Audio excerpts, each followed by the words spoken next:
May God bless you all and give you the strength to fulfill your dreams. Thank you. When Coretta Scott King went to collect her husband's belongings after his assassination, she discovered 2 small pieces of paper tucked away in his coat pocket. For 23 days, she kept them secret. What Martin Luther King Jr. had written wasn't about civil rights or dreams, it was about war. When Coretta finally stood before 10,000 people in Central Park and read those words aloud, the crowd went silent. Even the White House called them dynamite. Coretta Scott King's story began long before that day. She was just 15 when her family's home in Marion, Alabama, was burned down in 1942. Her father had built the house himself, proud of the lumber mill he had opened nearby. Some white men in the community resented his success, and one night they set the house on fire while the family slept. No one was arrested. That was what justice looked like in Perry County back then.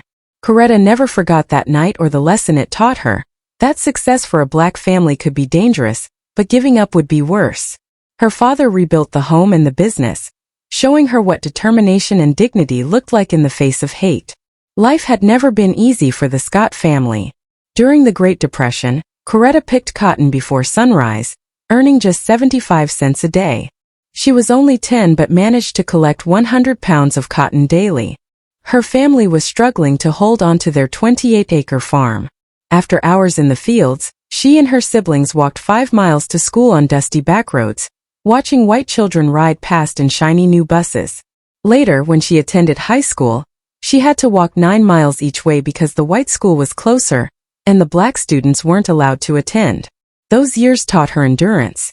She said later that the cotton rows toughened her hands and her spirit more than any protest ever could. At 18, she graduated as valedictorian of Lincoln Normal School, and delivered a bold speech calling for equal treatment of all people. Some white attendees were shocked. That same year, she helped start a local NAACP youth chapter, and led a protest against a whites-only science lab. When warned she could lose her scholarship, she replied that a diploma earned in silence wasn't worth much. Her father's example of persistence inspired her. Despite harassment and loss, his sawmill burned, his lumber stolen at gunpoint, he kept rebuilding, teaching her that ownership and independence were forms of power. Years later, when she encouraged Martin to focus on jobs and housing in Chicago, she remembered those early lessons, telling him, "You can't march on an empty stomach." In 1945, Coretta went north to Antioch College in Ohio. She hoped to escape segregation, but even there, racism persisted. When she applied to teach in the local public school, she was rejected because parents didn't want a black teacher. She refused to accept a position at a segregated school 10 miles away, and instead wrote to the college president, saying such policies made America a hypocrite. Alongside her studies, she practiced music for hours each day, believing that discipline in art and discipline in protest came from the same place.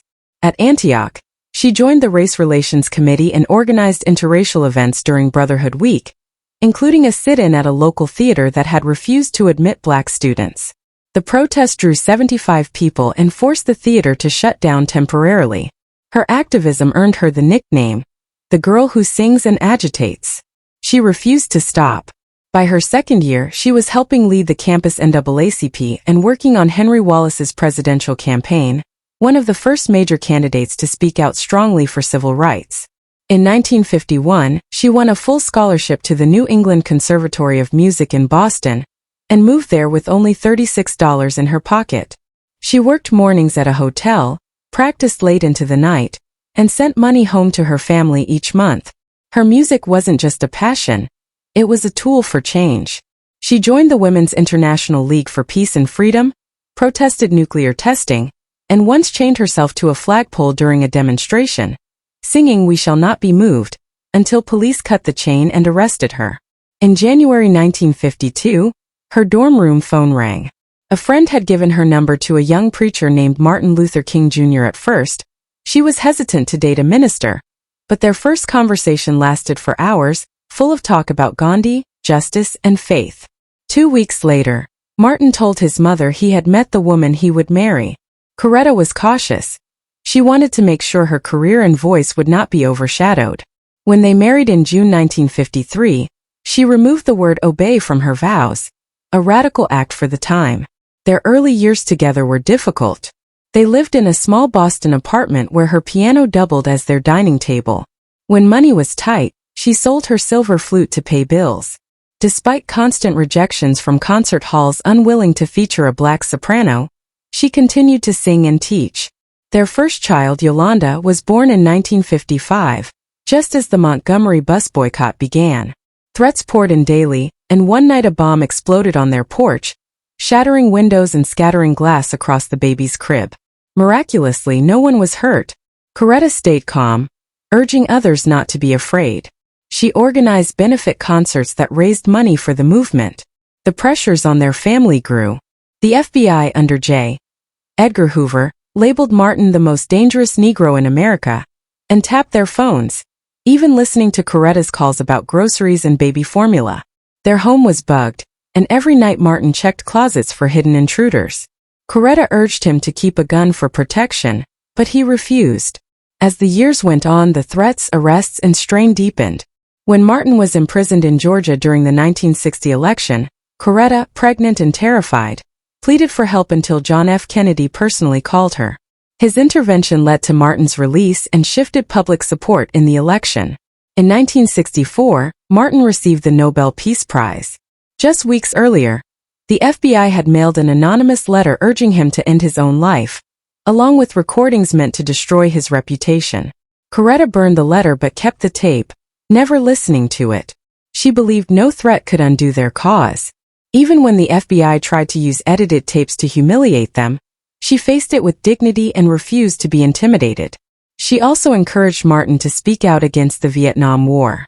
On April 4, 1967, he delivered his Beyond Vietnam speech, calling the United States the greatest purveyor of violence in the world. Many condemned him for it, but Coretta stood proudly in the audience. A year later to the day, he was shot and killed in Memphis. When she received the news, Coretta gathered her strength and 3 days later, led a silent march of more than 40,000 people through the city. She settled the sanitation workers' strike Martin had come to support, proving that his dream would not die with him.